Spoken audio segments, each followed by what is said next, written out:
नमस्कार। Digital platform पे बहुत स्वागत है आपका। आपके साथ मैं हूं रंजना सिंह राठौर, मेरे साथ मेरे सहयोगी रोमिता तिवारी आज मौजूद है और आज हम एक ऐसे मुद्दे पर बात करने वाले हैं जो हर तरफ चर्चा का विषय बना हुआ है। दरअसल हमास के बाद क्या अब हिजबुल्लाह के साथ इजराइल का युद्ध होगा, ये बड़ा सवाल बना हुआ है। वो इसलिए क्योंकि हमास के साथ तो जंग होते हुए हम देख ही रहे हैं और दुनिया इस वक्त दो मुल्कों के बीच जबरदस्त जंग के मुहाने पर खड़ी है। ऐसे में जो संघर्ष हिजबुल्लाह और इजराइल के बीच जो तनाव देखने को मिल रहा है, उससे तो यही कयास लगाए जा रहे हैं कि आने वाले समय में जंग इन दोनों देशों के बीच और भी ज्यादा रोमिता तेज हो सकती है। बिल्कुल, देखिए जिस तरीके से लगातार हिजबुल्लाह की तरफ से भी अटैक किया जा रहा है, इजराइल के अलग अलग इलाकों को टारगेट किया जा रहा है, वो ये बताता है कि हिजबुल्लाह अपनी तरफ से इजराइल को नुकसान पहुंचाने की पूरी कोशिश करता हुआ नजर आ रहा है। हालांकि इजराइल भी समय समय पर इसका पलटवार करता है, लेकिन जितनी लंबी जंग खिंचेगी उतना ज़्यादा नुकसान इजराइल को होने की उम्मीद इसलिए जताई जा रही है क्योंकि हिजबुल्लाह अलग अलग फ्रंट्स पे इस तरह की लड़ाइयाँ लड़ता रहा है, लेकिन इजराइल को इस वक्त सबसे ज़्यादा नुकसान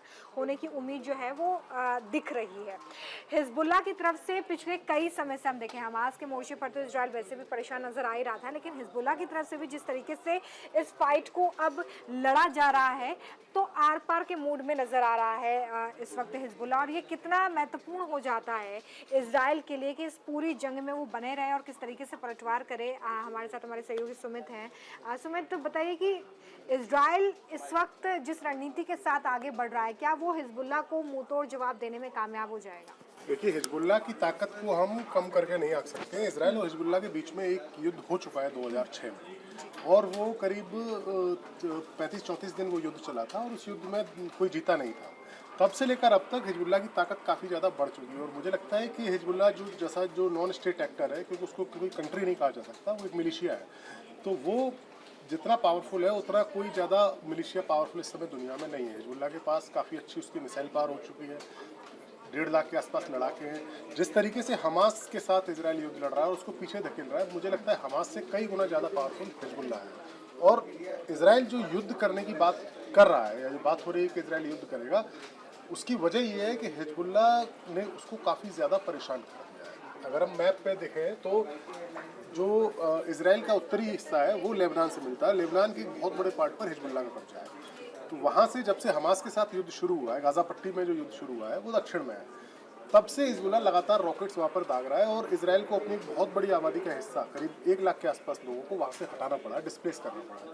तो ऐसे में वहाँ एक जनमत बनता चला जा रहा है कि हिजबुल्लाह के साथ भी एक फाइनल लड़ाई लड़ ली जाए, वरना इसकी जो रॉकेट फायर करना है ये कम नहीं होगा। तो वो एक स्थिति बन रही है।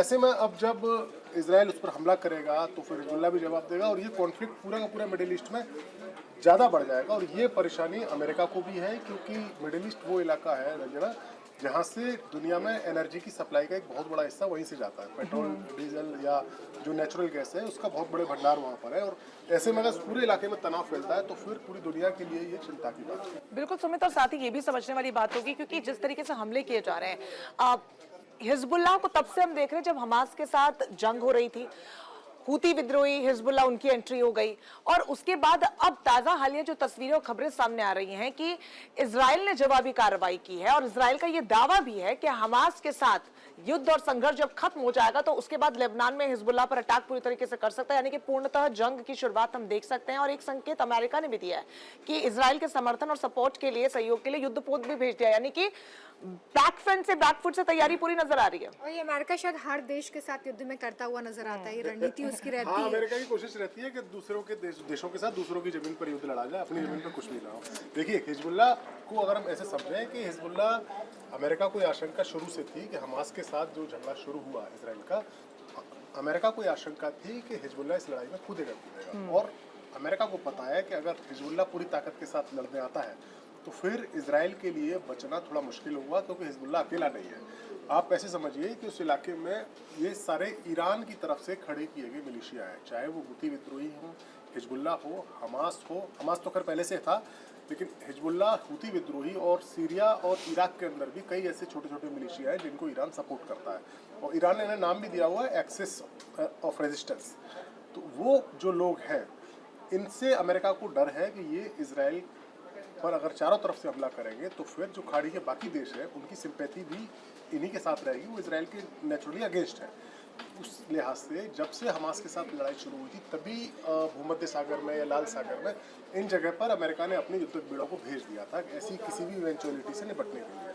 अब जब स्थिति यहाँ तक पहुँच चुकी है कि इजराइल को लग रहा है कि उसे हमला करना ही पड़ेगा वरना हिजबुल्लाह रुकेगा नहीं, तो फिर ऑटोमेटिकली आप मान के चलिए कि अमेरिका उसमें कूदेगा ही कूदेगा। और अमेरिका अगर नहीं कूदा तो फिर अगर नहीं अमेरिका आया तो हिजबुल्लाह इजराइल का काफ़ी नुकसान कर सकता है, क्योंकि हिजबुल्लाह की जो मिसाइल पावर है पहले की तुलना में काफ़ी बढ़ गई है। बीच में सीरिया में जो सिविल वॉर चली थी वहाँ हिजबुल्लाह के लड़ाके लड़ने गए थे, उन्हें तजुर्बा है जंग लड़ने का, हथियार उनके पास काफ़ी ज़्यादा है, ईरान से हथियारों की सप्लाई होती है, इसके अलावा रशियन वेपन्स भी उनके पास काफ़ी ज़्यादा है, एयर डिफेंस सिस्टम उनका मजबूत हो चुका है। तो हिजबुल्लाह अब उतना कमज़ोर नहीं रहा जितना इजराइल समझता है।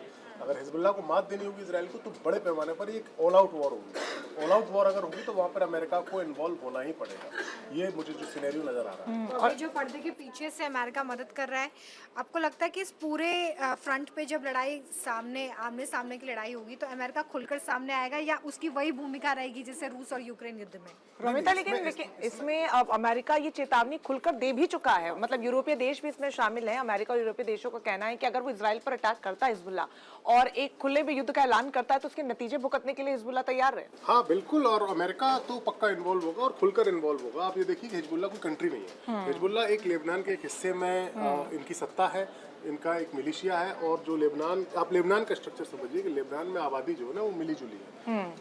मुस्लिम शिया हैं, मुस्लिम सुन्नी हैं और क्रिश्चियन, इन तीनों की आबादी वहाँ मिली जुली है। साउथ लेबनान में शिया मुस्लिम ज़्यादा है, इन्हीं का संगठन है ये हिजबुल्लाह।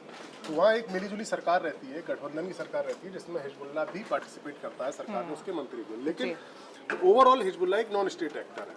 तो यहाँ अमेरिका जब लड़ाई लड़ने आएगा, क्योंकि अमेरिका को पता है कि अगर अमेरिका नहीं आया तो इसराइल बच नहीं पाएगा। इसराइल ने अब तक जितनी भी जंग लड़ी है उस पूरे इलाके में, वहाँ पर इसराइल को हमेशा अमेरिका ने मदद दी है, अदरवाइज इसराइल वहाँ पर सर्वाइव नहीं कर सकता है।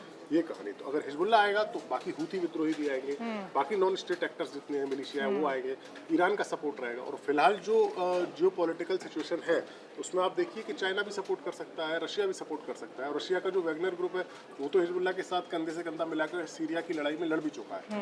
तो ये चीज़ें इतनी ज़्यादा कॉम्प्लिकेटेड हो चुकी हैं और इतनी ज़्यादा उलझ चुकी हैं कि उसमें अगर हिजबुल्लाह इसराइल के बीच की लड़ाई होती है तो फिर अमेरिका को आना ही आना पड़ेगा। देखो सुमित, एक उम्मीद की किरण ये भी है क्योंकि हाल ही में हमास ने भी ये कहा है कि हम आपके स्थायी बंधकों को छोड़ देंगे इजराइल से अगर आप युद्ध विराम, शांति वार्ता करते हैं, युद्ध विराम लाते हैं। लेकिन इजराइल की तरफ से कोई पॉजिटिव रिस्पॉन्स आया नहीं है। तो हालांकि जो एक शांति वार्ता की बातचीत जो थी वो हिजबुल्लाह के साथ भी थी, लेकिन वो भी बीच में अटक गई है। देखिए इजराइल का जो अस्तित्व है वहाँ पर, आप इजराइल की कहानी अगर देखेंगे तो इजराइल को बसाया ही गया है वहाँ फिलिस्तीन की ज़मीन पर। और ये चीज़ वहाँ के जितने भी मुस्लिम कंट्रीज हैं उनको पसंद नहीं है कि वो जो मुल्क फिलिस्तीन हुआ करता था उस पर जाकर यहूदियों का देश इजराइल बसा दिया गया। और ताकत के दम पर इजराइल ने वहाँ पर सर्वाइव किया। 3 अरब इजराइल युद्ध हुए, 3 अरब देशों ने मिलकर इजराइल पर हमला किया 3 बार, तीनों बार इजराइल जीत गया। तो वो अमेरिका की मदद से जीता। और इजराइल, ये साइकी है वहाँ की कि अगर इजराइल डंडा लेके, लठ लेके अगर खड़ा रहेगा तभी बच पाएगा। अगर अदरवाइज अगर उसने समझौता किया, हमास के साथ समझौता किया, बैकफुट पर जाकर समझौता किया, तो फिर इजराइल का अस्तित्व तो खतरे में पड़ जाएगा। इजराइल ये बात समझता है। इसीलिए जो हिजबुल्लाह लगातार पिछले साल अक्टूबर से जो रॉकेट बरसा रहा है, इसलिए इजराइल अब चाहता है कि हिजबुल्लाह को भी सबक सिखाया जाए। ये सिचुएशन है, इजराइल को लड़ना ही पड़ेगा अगर उसे अपना अस्तित्व वहाँ पर बचाए रखना है तो। ये हालात है और उसको इजराइल को बचाने के लिए अमेरिका को आना पड़ेगा, क्योंकि इस पूरे इलाके में जो सबसे ज़्यादा ट्रस्टवर्दी नेशन, जो फ्रेंडली नेशन है अमेरिका का, वो इजराइल ही है। और अमेरिका का जियोपॉलिटिकल इंटरेस्ट यहाँ पर बहुत ज़्यादा है, क्योंकि एनर्जी का बहुत बड़ा भंडार यहाँ पे है। तो अमेरिका नहीं चाहेगा कि यहाँ पर किसी दूसरे देश, चाइना या रशिया को इन्फ्लुएंस अपना बढ़ाने का मौका मिले। बिल्कुल, तो साथ ही बचाना ही होगा उसे। बिल्कुल रोमिता, साथ ही ये भी समझने की जरूरत है, जब से हमास और इजराइल का युद्ध शुरू हुआ है तब से लगातार पत्रकार के तौर पर भी हम इसे कवर कर रहे हैं। और जो परिस्थितियां हमने देखी हैं और जिस तरीके की तस्वीरें भी सामने आई हैं, और खबर अभी फिलहाल ये सामने आ रही है कि कई missile attack already Hezbollah Israel पर कर चुका है। तो एक जी 2 युद्ध ऑलरेडी चल रहे, रूस यूक्रेन का युद्ध खत्म नहीं हुआ है, हमास और इजराइल का चल रहा है। ऐसे में ये जो तीसरी टेंशन है ये दुनिया के लिए एक बहुत बड़ा चिंता का विषय है। ये एक बड़ा फ्रंट अगर खुल गया तो फिर ग्लोबल इकोनॉमी के लिए बड़ा नुकसान हो जाएगा। जी। और ये डर शायद इजराइल भी समझता है, अमेरिका बखूबी समझता है, और इसलिए लगातार अमेरिका इस पूरी जंग में खुलकर सामने आ रहा है, चेतावनी दे रहा है। अब देखना ये जरूर महत्वपूर्ण होगा कि आगे ये लड़ाई किस तरह से बढ़ती है, इजराइल की तरफ से क्या फैसले लिए जाते हैं। और जिस तरीके से यहाँ पर हमारे सहयोगी सुमित ने भी कहा कि जिस तरीके से ये जंग लड़ी जा रही है उसमें ये फिलहाल तो दिख रहा है कि इजराइल समझौते के मोड में तो बिल्कुल नहीं है, वो अटैकिंग मोड में है, डिफेंसिव मोड में बिल्कुल नहीं है। और ये अटैक किस तरीके से आगे बढ़ते हैं और हिजबुल्लाह को क्या सबक सिखाने में इजराइल कामयाब होता है, ये जरूर देखना होगा।